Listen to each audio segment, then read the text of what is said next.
Assalamualaikum warahmatullahi wabarakatuh.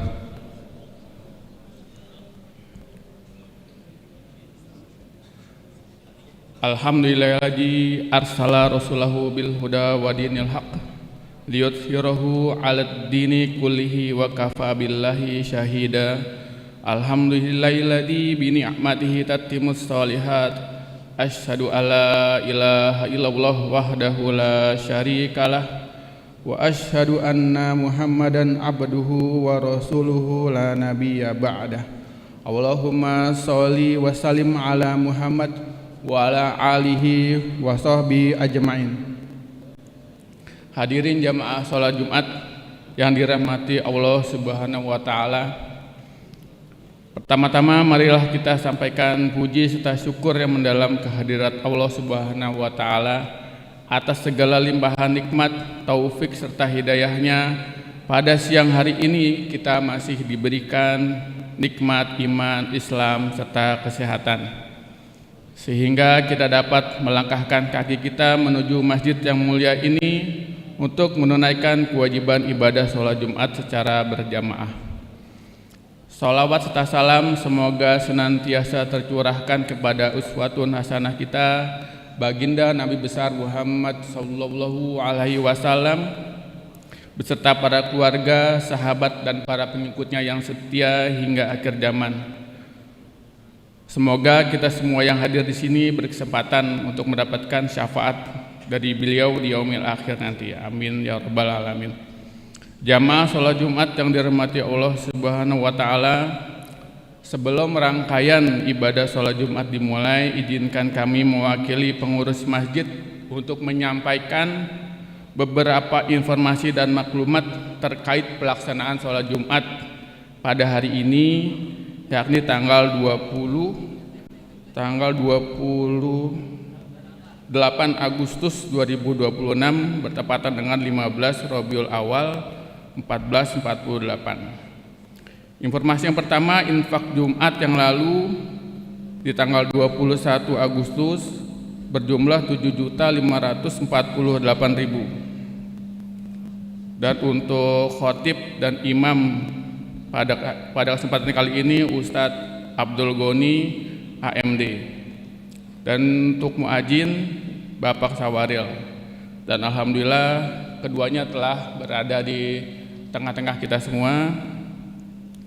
Dan untuk para jamaah diharapkan yang masih ada di belakang bisa maju ke depan mengisi barisan saf yang masih kosong, dan juga rekan-rekan yang masih duduk di serambi kiri kanan yang belum punya wudu, mungkin untuk bisa disegerakan menyempurnakan wudunya dan langsung merapat ke dalam masjid. Dan juga yang masih menyalakan notifikasi handphone untuk bisa dinonaktifkan sementara agar tidak mengganggu kekhusyukan ibadah Jumat kita kali ini.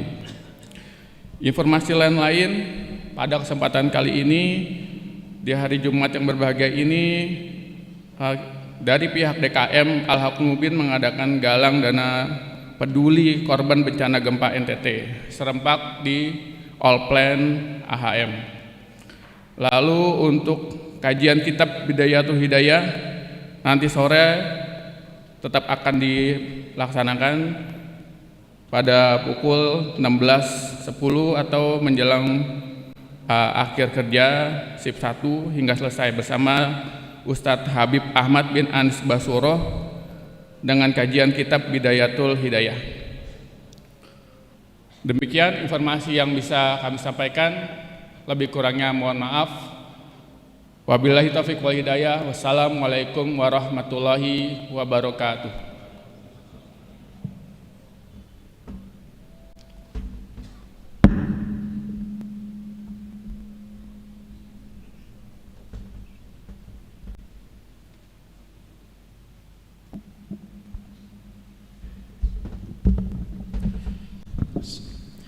Assalamualaikum warahmatullahi wabarakatuh.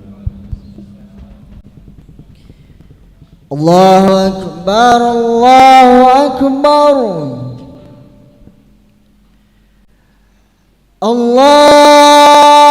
Allahu أكبر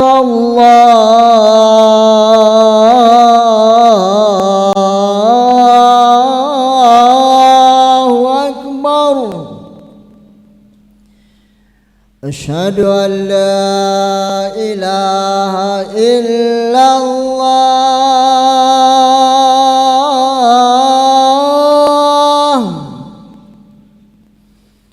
أشهد أن لا إله إلا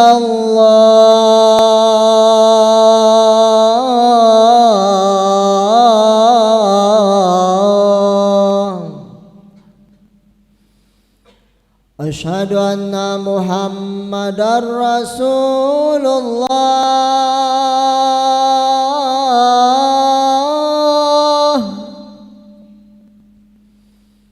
أشهد أن محمدا رسول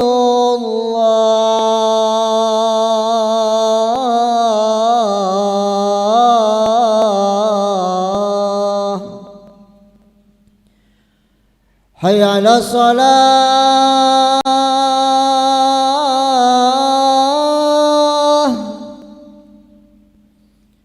حي على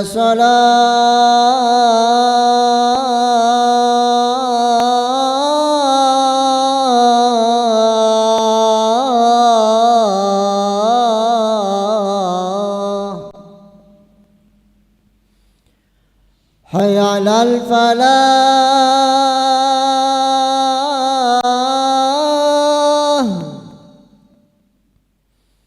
حي على الفلاح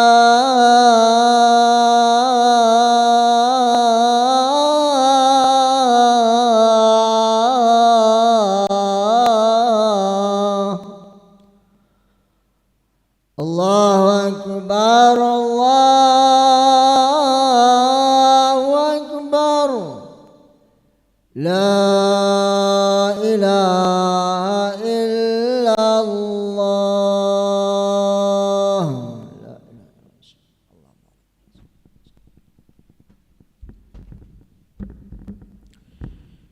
Innal hamdalillah nahmaduhu wa nasta'inu wa nastaghfiruh wa na'udzu billahi min sururi anfusina wa min sayyiati a'malina may yahdihillahu fala mudhillalah wa may yudlil fala hadiyalah asyhadu an la ilaha illallah wahdahu la syarikalah wa asyhadu anna muhammadan abduhu wa rasuluh ya ayyuhalladzina amanu taqullaha haqqa tuqatih wa la tamutunna illa wa antum muslimun ya ayuhan nasu taqu rabbakumul ladzi khalaqakum min nafsin wahidah wa khalaqa minha zawjaha wa batha minhuma rijalan katsiran wa nisaa wattaqullaha alladzi tasaaluna bihi wal arham innallaha kana 'alaikum raqiba Allahumma shalli ala Muhammad abdika wa nabika wa rasulika nabil ummi fa ya ibadallah usikum wa nafsi bitaqullah wa ta'atihi la'allakum tuflihun.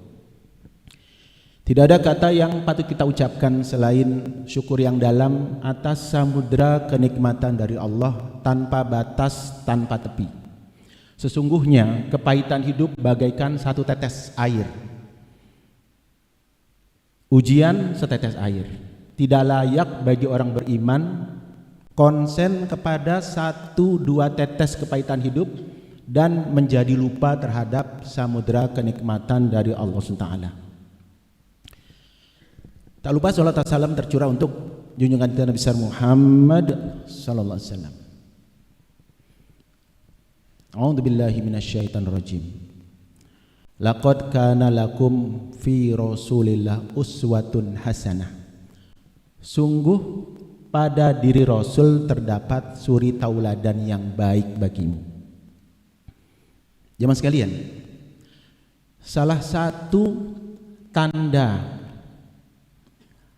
orang yang semakin dicintai Allah, semakin sempurna keimanan adalah bagaimana seseorang dalam kehidupannya setiap inci demi satu inci mendekati perilaku, cara, pola Nabi besar Muhammad SAW.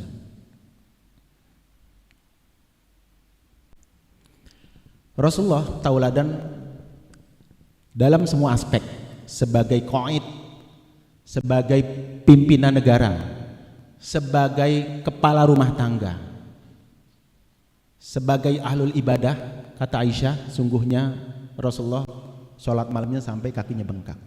Jemaah sekalian, di kesempatan yang terbatas ini kita ambil satu sisi dari jutaan kilauan keteladanan Rasulullah, yaitu sisi beliau sebagai ayah dan sebagai suami.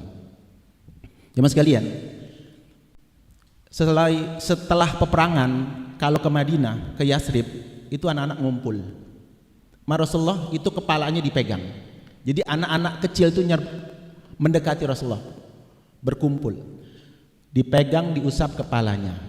Setiap anak yang kepalanya diusap sama Rasulullah dengan tangannya yang mulia, rambutnya menjadi harum.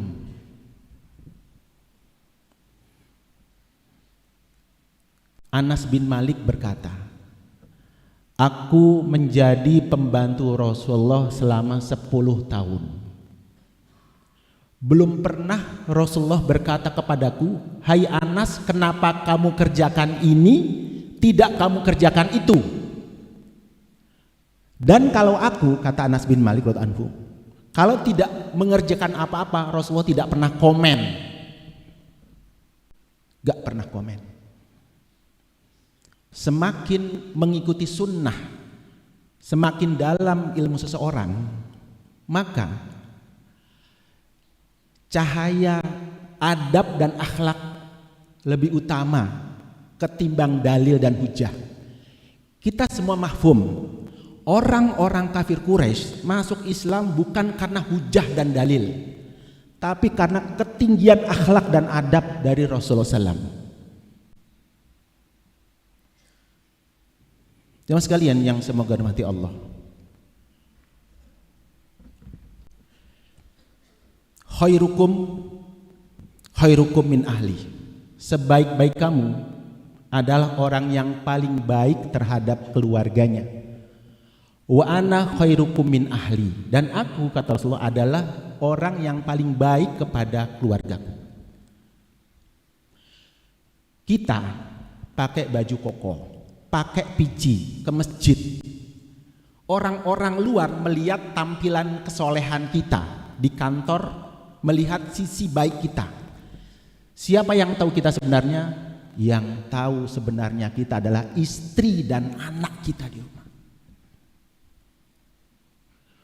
Mungkin kita bisa bersembunyi dari orang lain, bisa memakai topeng ramah, topeng soleh, tapi anak dan istri kita itu tahu persis siapa kita. Dan salah satu parameter keimanan adalah bagaimana kita bisa berakhlak kepada istri dan anak kita. Kita tukilkan kisah dari sirah.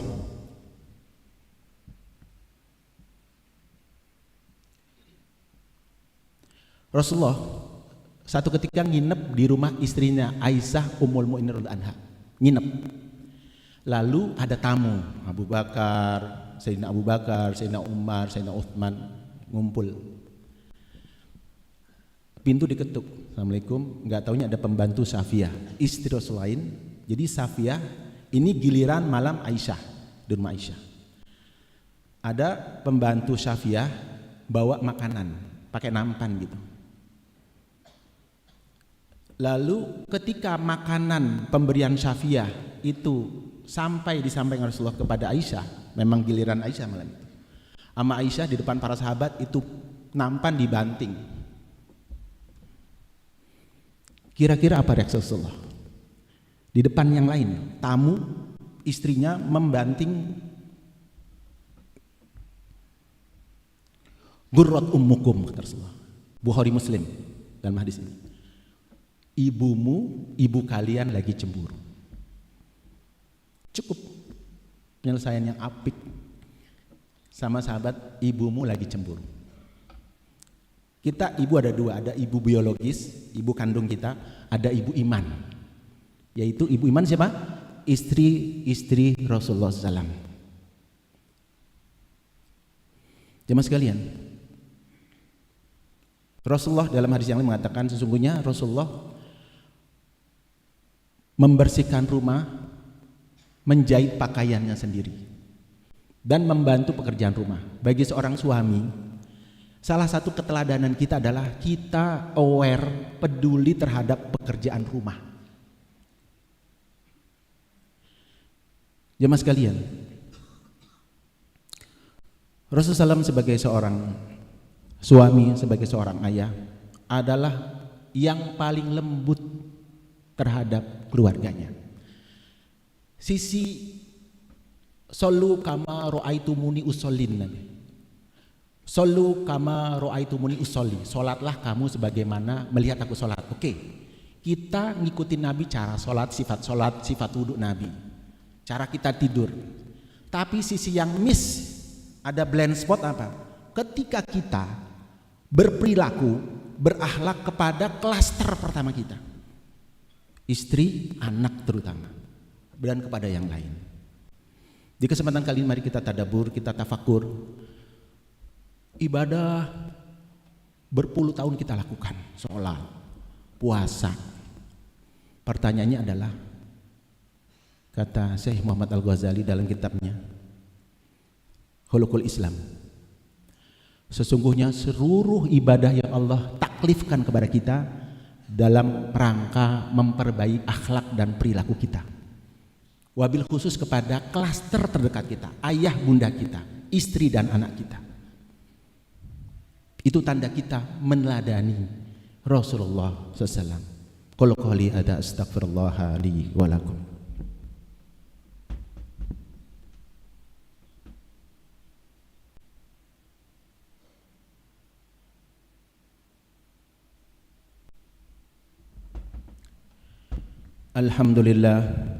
Alhamdulillahilladzi anzala sakinatahu fi qulubil mu'minin liyazdadu imanan ma'a imanihim. Asyhadu an la ilaha illallah wahdahu la syarikalah wa asyhadu anna Muhammadan abduhu wa rasuluh. Ya ayyuhalladzina amanu taqullaha haqqa tuqatih wa la tamutunna illa wa antum muslimun. Jemaah sekalian, di khutbah yang kedua ini, siapa di antara kita yang sudah berusia 40 tahun, maka lonceng kematian sudah satu kali berbunyi. Siapa di antara kita yang sudah 50 tahun, maka lonceng kematian kedua sudah berbunyi. Siapa di antara kita yang sudah 60 tahun, barangkali ada di masjid ini, maka lonceng kematian ketiga sudah berbunyi. Dan jarang orang yang melebihi usia 60 tahun. Umatku 60 sampai 70 tahun. Allah masih hidupkan kita. Sampai saat ini Allah ingin hati kita kembali sebelum jasad kita kembali kepada Allah. Di khutbah yang kedua ini mari kita tundukkan kepala kita, kita tundukkan hati kita. Kita bertobat kepada Allah. Karena sesungguhnya rumah kita 2 kali 1 meter sedang menunggu kita, dan peluitnya, waktunya, harinya tidak ada dalam jadwal. Mari kita tundukkan, kita berdoa kepada Allah, semoga Allah rahmati kita, ya. Allah senantiasa memberkahi kehidupan kita. Sesungguhnya yang kita usahakan pagi, sore, hujan, panas, semua itu menjadi tidak berarti ketika itu tidak dikhususkan, tidak ditujukan untuk Allah SWT. Innallaha wa malaikatahu yusholluna 'alan nabi ya ayyuhalladzina amanu shallu 'alaihi wa sallimu taslima. Allahumma ighfiril muslimina wal muslimat wal mu'minina wal mu'minat al ahya'i minhum wal amwat innaka sami'un qaribun mujibud da'wat wa ya qadiyal hajat. Rabbana zalamna anfusana wa illam taghfir lana wa tarhamna lanakunanna minal khasirin. Rabbi ighfir lana wa li walidayna warhamhuma kama rabbawna shighar. Ya Allah, ampunilah seluruh dosa-dosa kami. Ampuni dosa yang kami lakukan dengan terang-terangan. Ampun ya Allah dosa yang kami lakukan dengan sembunyi-sembunyi. Ampun ya Allah dosa yang kami lakukan terus-menerus. Ampun ibu bapak kami, lapangkan kuburnya. Allahumma khtim lana bil iman. Allahumma khtim lana bil Islam. Allahumma khtim lana bi husnil khatimah. Rabbana atina min ladunka rahmah wa hayyi' lana min amrina rasyada la haula wala quwwata illa billah. Rabbana atina fid dunya hasanah wa fil akhirati hasanatan wa qina adzabannar wa adkhilnal jannata ma'al abrar ya aziz ya ghaffar ya rabbal alamin. Ibadallah, innallaha ya'muru bil adli wal ihsan wa ita'i dzil qurba wa yanha 'anil fahsya'i wal munkari wal baghi ya'idukum la'allakum tadhakkarun wa la dzikrullahi akbar. Aqimis shalah.